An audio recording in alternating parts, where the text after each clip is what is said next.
venu et il nous a dit, cherchez premièrement le royaume de Dieu et sa justice, et tout le reste vous sera donné. Et ce que nous avons fait dans l'église, nous avons inversé les choses. Nous n'avons pas d'abord cherché le royaume de Dieu.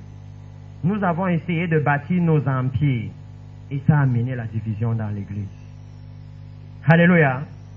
C'est la raison pour laquelle moi-même je suis là. Parce qu'il dit les bergers, et je suis concerné. Ça veut dire que le Seigneur nous dit ici clairement pourquoi la maison est tombée. Et la raison pour laquelle je parle d'abord de cela, avant que nous entrions dans la session de repentance. Bishop, est-ce qu'il y a un problème? Avant que nous entrions dans la session de repentance, c'est parce que la repentance, c'est aussi le changement d'attitude. Alléluia. Lorsque nous sommes allés à Bamenda, malgré les menaces et tout ce qu'il y avait, des pasteurs sont venus se repentir publiquement. Et le premier conseil que le Saint-Esprit pouvait leur donner là-bas, c'est que dans le livre de Actes chapitre 2, quand ils se sont repentis à la prédication de Pierre, il leur a prêché la repentance. Alléluia. La Bible vous dit au début de Actes chapitre 2 qu'ils venaient de partout. Les Perses, les Mèdes, de la Cappadoce, de la Pamphylie, de l'Asie, ainsi de suite. Mais quand vous lisez après la repentance, la Bible ne les décrit plus comme ça. La Bible dit maintenant, ils étaient tous un cœur et une âme, et nul ne disait plus que ses biens lui appartenaient. Alléluia. Ça veut dire que nous devons savoir, surtout pour nous, les bergers, que ce soir, si nous retournons au Seigneur de tout notre cœur, alléluia, alors la division dans l'Église doit finir. Nous devons vraiment décider de remettre le Seigneur Jésus au centre. Alléluia. Nous devons vraiment décider de rechercher les intérêts de Jésus. Et ce soir, nous allons nous repentir de la recherche de nos propres intérêts. Alléluia. Parce que ce qui est sûr, si nous avons tous les mêmes intérêts, on ne peut pas se séparer. Alléluia. Donc je voudrais que nous commencions ici à voir ce que l'Éternel a dit. Qu'est-ce qui a détruit la maison de l'Éternel? C'est que le Messie est en train de venir et l'Église n'est pas focalisée sur l'entrée dans le royaume des cieux. Si nous sommes focalisés sur l'entrée dans le royaume des cieux, alors, précieux peuple, tout ce que nous pouvons faire, c'est nous entraider à entrer. Il n'y a pas le temps de nous bagarrer, de nous disputer. Non. Nous allons nous entraider pour qu'on soit sûr qu'arrivé là-bas, lorsque je serai à la table-ci, je vais voir que l'autre aussi est assis là-bas. Il n'y aura pas le temps de se disputer. Donc s'il y a cette division, c'est que nous avons abandonné l'objectif. La raison pour laquelle il est allé à la croix, il nous a promis qu'il va nous préparer une place et il revient nous chercher afin que là où il est, que nous soyons aussi. C'était une raison très claire. Et quand le Seigneur parle dans Jérémie, il dit que nous les bergers, nous avons abandonné cet objectif-là. C'est pourquoi le troupeau se disperse. Alléluia. Dans le livre de 2 Samuel, parce que j'ai dit que je vais rapidement avancer, le livre de 2 Samuel, et quand vous lisez, vous voyez le Seigneur dire que ses fils l'ont abandonné. Nous avons abandonné la vision du Seigneur, précieux peuple. Nous avons abandonné la croix de Jésus dans l'Église. C'est pourquoi aujourd'hui, quand le Seigneur dit « Mes fils m'ont abandonné », ça veut dire que lorsque nous marchons là dehors, parfois on ne nous reconnaît pas comme les fils du Seigneur. Parfois, nous sommes même encore plus mondains que les mondains. Et le Seigneur dit « Nous l'avons abandonné ». Parce que si vous voyez les musulmans, vous les reconnaissez directement. Leur habillement vous montre qu'ils ont la crainte d'un Dieu qui n'existe pas. Mais nous avons le Dieu vivant. Alléluia. Le Dieu qui agit. Mais quand on regarde notre style de vie, on ne voit pas le respect pour ce Dieu-là. C'est pour ça qu'il dit que mes fils m'ont abandonné. L'Église est allée dans le monde. Et les quelques écritures que nous allons prendre vont montrer pourquoi la maison est tombée. Dans le livre de 1 Samuel, chapitre 2, il y avait une situation en Israël. Une situation énorme, terrible. Parce que la situation que Jérémie annonce, vous savez tous comment le temple de l'Éternel à Jérusalem a été détruit. Nous allons en parler un peu ici, dans le livre d'Ézéchiel chapitre 8. Parce que pour ceux qui m'écoutent, si un chrétien se dit, ah, il parle au pasteur, je vais dire non, ça parle de nos vies individuelles. Avant que pasteur soit notre berger, vous êtes le propre berger de votre propre vie. Parce que même si pasteur prêche quoi, il ne peut pas vivre ça pour vous. Alléluia. C'est à vous la décision de faire ou de ne pas faire. Il ne peut pas vivre ça pour vous. Donc je m'adresse à tout le monde ici. Mais la responsabilité est plus grande pour nous le sacerdoce. Parce que nous sommes censés avoir reçu l'autorité du Seigneur. Alléluia. Dans le livre de 1 Samuel chapitre 2, regarde ce qui se passait dans la maison du Seigneur. Et ici, la maison du Seigneur était à Silo. Si vous voulez, je vais amener cette référence parce que le Seigneur a parlé à Jérémie de la maison qui est cassée, qui est détruite. Et si vous lisez Jérémie 7, 12 à 14, vous allez voir le Seigneur introduire 1 Samuel dont je vous parle. Il va leur dire, souvenez-vous de la maison de Silo. Comment ça a été abandonné et détruit, c'est ce que je vais faire avec vous. Ça veut dire que si l'Église, si nous voulons comprendre pourquoi est-ce que nous devons nous repentir, de quoi est-ce que nous devons nous repentir. Parce que je dois vous le dire, précieux peuple, à l'heure où nous sommes, ce n'est plus l'heure où nous devons nous repentir, parce que pasteur est en train de dire c'est le moment qui veut se repentir. Et je vois le voisin me lever, et je vois toute l'Église se lever, et j'ai l'impression que si moi je ne me lève pas, on va savoir que c'est moi qui ai un problème dans l'Église aussi. Il dit non, c'est le moment où nous devons réellement nous repentir, parce que nous sommes en train de voir nos péchés, parce que nous sommes en train de voir nos erreurs. Alléluia. Parce que nous sommes en train de voir nos fautes. Donc dans Jérémie 7, le Seigneur va leur parler. Et il va leur dire de regarder la maison de Silo. Ce qu'il a fait de la maison de Silo. La raison pour laquelle j'amène cela, c'est que je veux que nous puissions voir qu'est-ce qui a provoqué la destruction de la maison de Silo. Parce que je veux que nous sachions, quand vous lisez la Bible, c'est très choquant.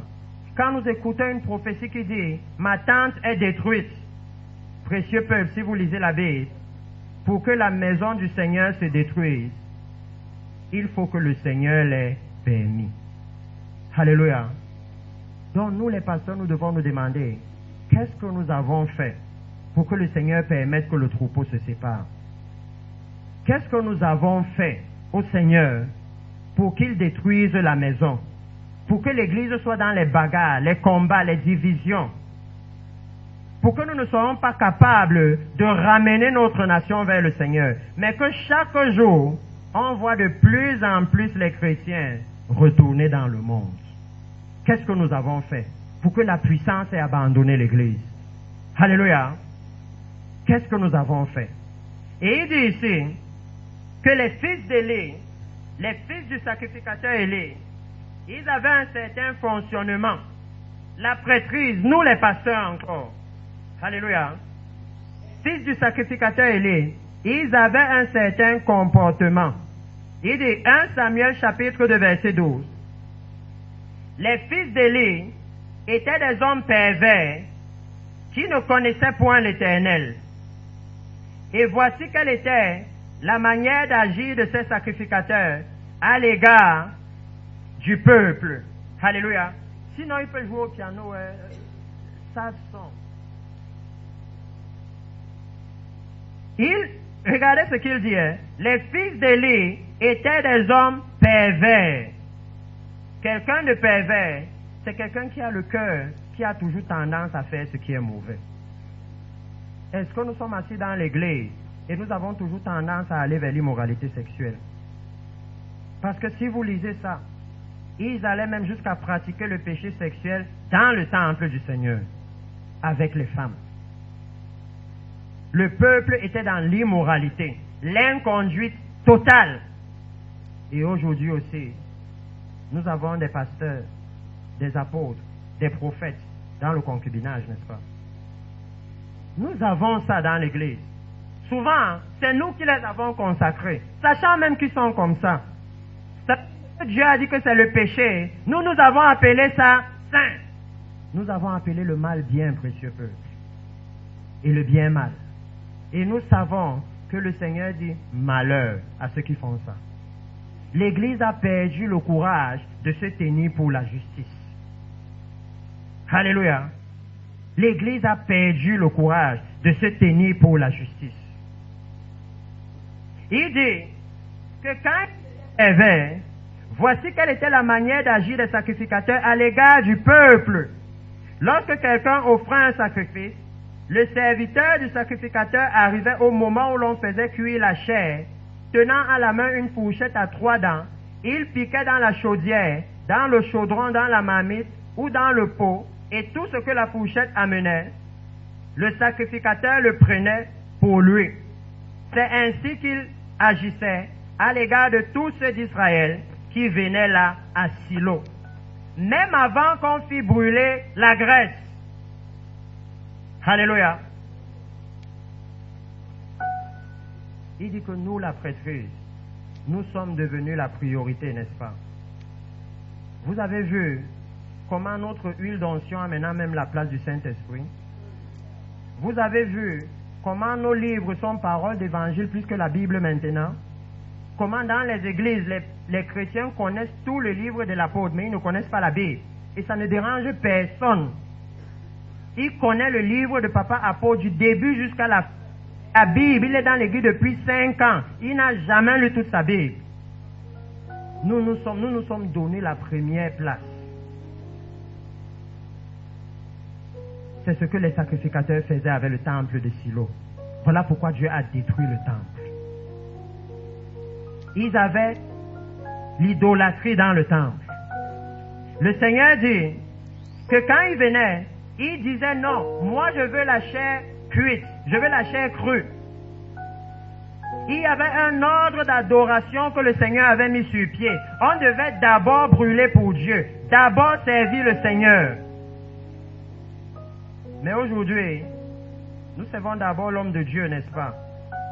C'est pour ça que même s'il ment au pupitre, qui peut lui dire? Toute l'église acclame.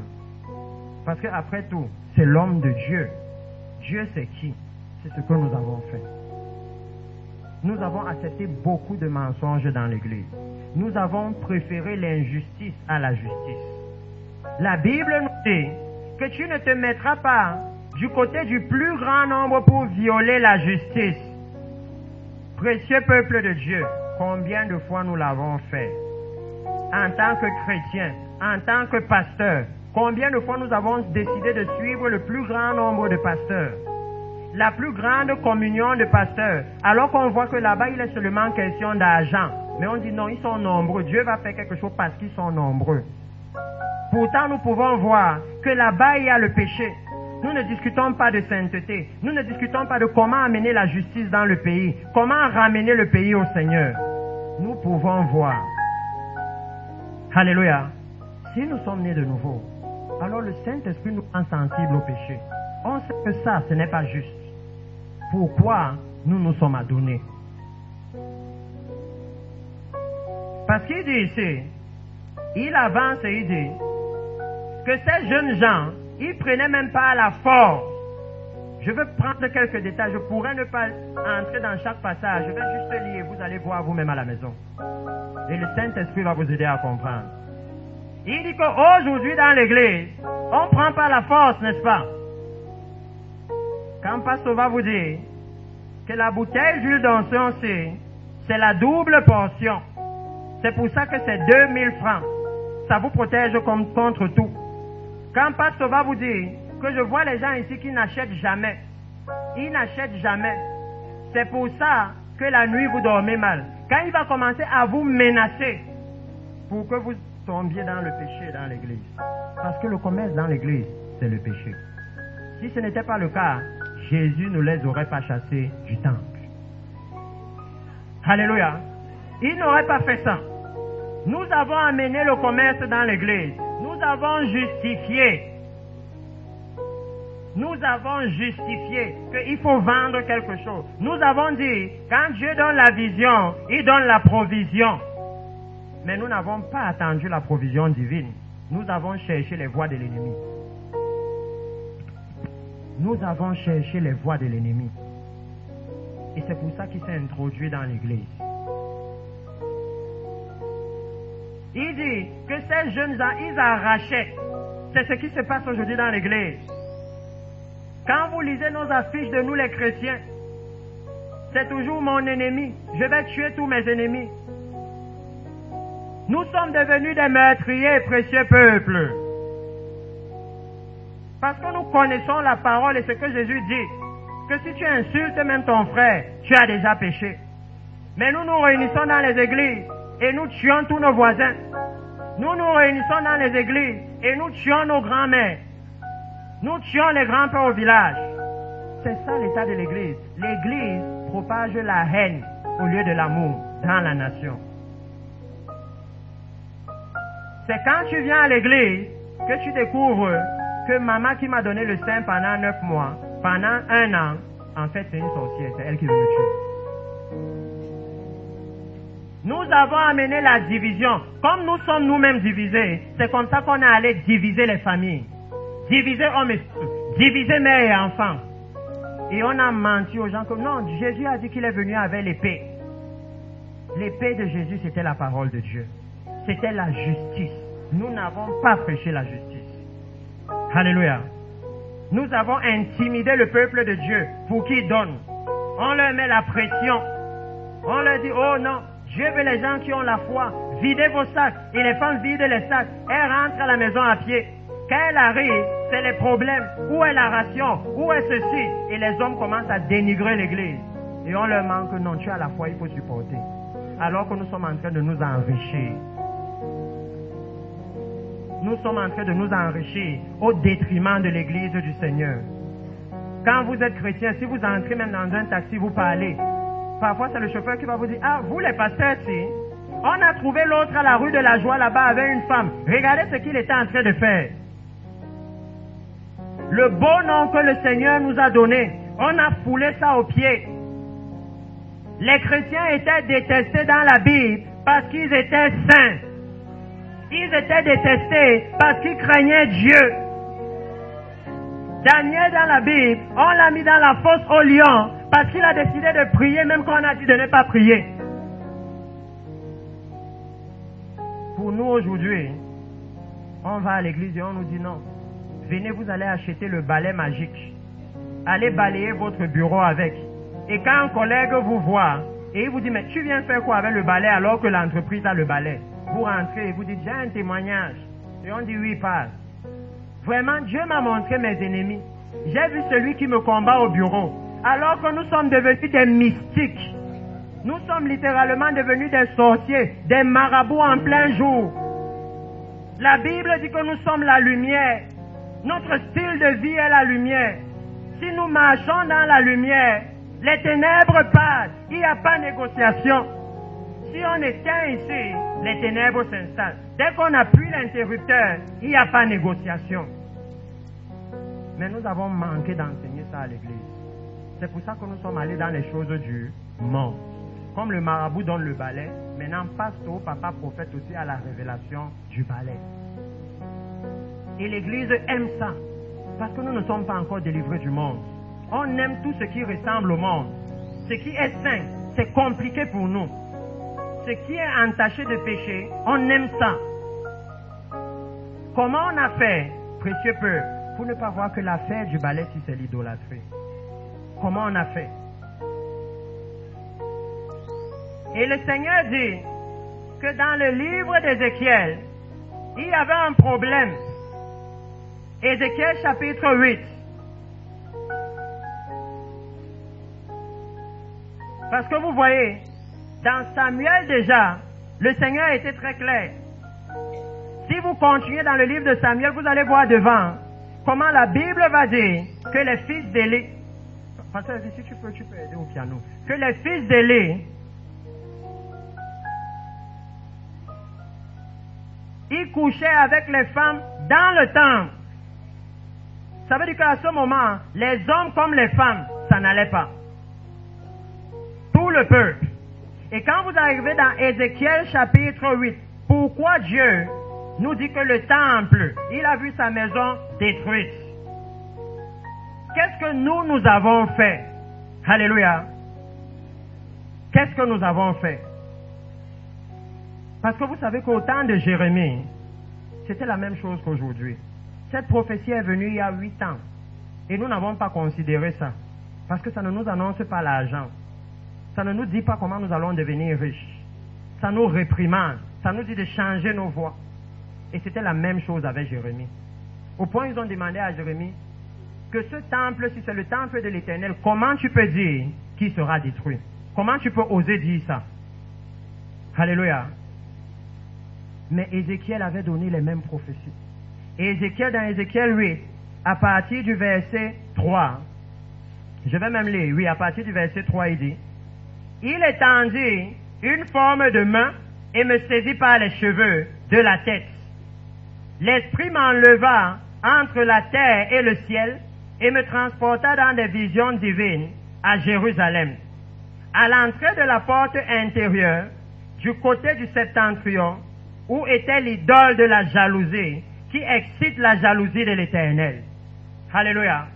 Et nous connaissons comment le Seigneur dit que il chérit l'esprit qu'il nous a donné, que le corps qu'il nous a donné, ça ne peut pas être pour l'immoralité sexuelle, que Dieu est jaloux de l'esprit qu'il a mis en nous. Et nous avons vu comment nous avons transformé l'église le dimanche en lieu pour montrer nos vêtements les plus sexy, en lieu pour venir amener l'immoralité sexuelle. Nous ne venons plus à l'église pour adorer le Seigneur. Nous venons maintenant pour trouver un homme ou pour trouver une femme. Nous avons changé les choses de Dieu. Et Ézéchiel, c'est très clair de l'état de l'église. Parce qu'il dit que l'Éternel lui a dit, là était l'idole de la jalousie qui excite la jalousie de l'Éternel.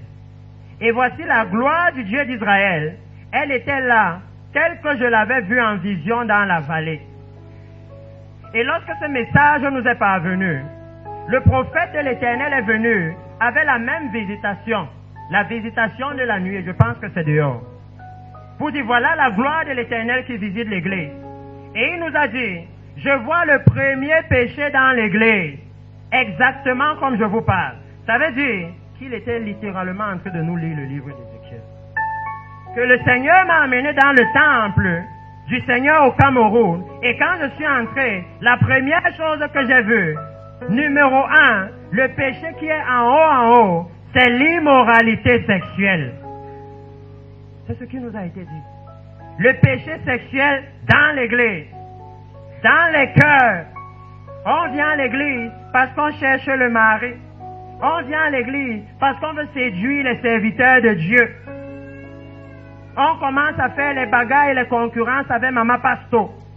Dans l'église, nous devons nous repentir.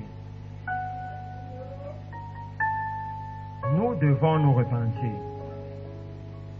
Lorsque nous sommes nés de nouveau, l'ennemi, il n'a pas de pouvoir sur nous. L'ennemi a juste un pouvoir suggestif. Il vous suggère des choses. Vous pouvez décider. Vous avez par le Saint-Esprit la puissance de refuser. Le mondain n'a pas la puissance là. Il est attaché, il est comme un bouc. Là où l'ennemi veut l'amener, il l'amène. Mais pour vous, vous avez la capacité par le Saint-Esprit de dire non. À partir d'aujourd'hui, je ne peux plus amener l'immoralité sexuelle à l'église. Je vais m'habiller décemment. Nous pouvons décider que mon corps, l'ennemi, je ne peux plus te laisser utiliser mon corps pour amener les jeunes chrétiens dans la convoitise. Nous pouvons décider. mais nous avons fait autrement. Dans l'église, même quand elle est mariée, elle vient avec le pantalon serré, l'idole qui excite la jalousie de l'Éternel. Ma soeur, tu es déjà mariée. Ça s'appelle l'adultère. La Bible dit que ton corps est pour ton mari. On n'a pas besoin de ça à l'église. Vous avez la maison. Pourquoi venir maintenant pour gêner les jeunes convertis? Pourquoi? Nous avons amené le péché dans l'église. Et il dit que lorsque Ézéchiel a vu cela, il dit la gloire de Dieu, elle était comme il avait vu en vision dans la vallée. Et il me dit, fils de l'homme, lève les yeux du côté du septentrion. Je levai les yeux du côté du septentrion, et voici cette idole de la jalousie était au septentrion de la porte de l'autel, à l'entrée. Ça veut dire que c'est à l'entrée de l'église. Quand vous venez à l'église, aujourd'hui, vous voyez qu'il y a le péché sexuel. Vous voyez les femmes avec les poitrines dehors, avec les cuisses dehors, avec les vêtements serrés, c'est évident. C'est évident. Il dit, c'est évident. Et le prophète est venu, nous a dit, le premier péché, ce qui est comme un drapeau. C'est la même chose qui est écrit dans Ézéchiel. Et il dit, et il me dit, fils de l'homme, vois-tu ce qu'ils font? Les grandes abominations que commet ici la maison d'Israël. Et c'est ici la révélation. C'est ici le problème. Parce qu'il dit, les grandes abominations que commet la maison d'Israël, pour que je m'éloigne de mon sanctuaire. Est-ce que nous avons un jour réalisé que le péché que nous amenons à l'église, c'est ça qui chasse Dieu de l'église? C'est ça qu'il dit. Que le péché qu'il commettait, c'était pour que Dieu passe. Est-ce que nous avons réalisé que quand nous venons à l'église dans le péché, nous sommes en train de dire au Seigneur, on ne te veut pas ici. On n'a pas besoin de toi. Parce que le Seigneur a dit dans sa parole, vous serez sanctifiés par ma présence. Ça veut dire que si je suis là, je dois vous mettre dans la sainteté. Donc venez vers moi si vous voulez la sainteté. Nous avons détruit tout ça, précieux frère. Regardez l'église aujourd'hui. Regardez l'église du Cameroun même qu'on connaît. Vous et moi, on sait que l'église du Cameroun connue, c'est l'église de la prospérité. L'église de l'argent, ce sont les pasteurs qu'on connaît. Ceux qui connaissent, ceux qui parlent le mieux d'argent. Nous sommes dans une église où nous avons même des pasteurs spécialistes de levée de fonds.